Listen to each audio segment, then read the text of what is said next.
This is the final product of my project. This is an alarm clock that utilizes the LCD display, the shift register, which I believe is the Sony HTC595, the HTC11 Temperature and Humidity module, and the passive buzzer. To first show on the LCD screen, this reads the temperature, this reads humidity, this reads the time, and this reads the alarm. So let's reset to see the magic.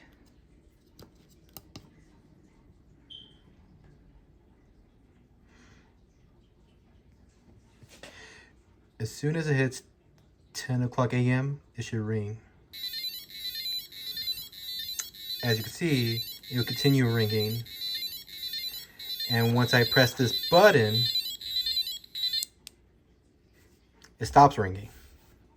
So it'll ring again as soon as it hits this alarm, and it much matches this hour, minute, and AM mark.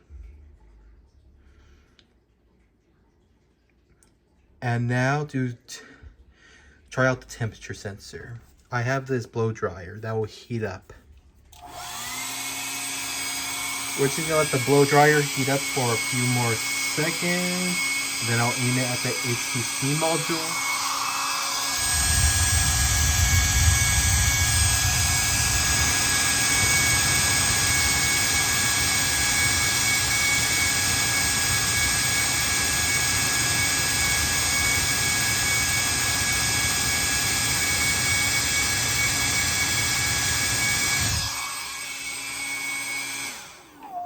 As you can see, the HTC modules managed to get the humidity and temperature in Fahrenheit.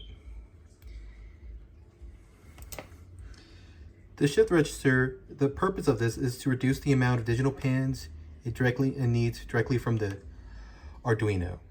So from the Arduino, it uses 3 digital pins rather than 6, which we used before. With all these components, plus my software, we get a functional alarm clock. Hope you enjoy.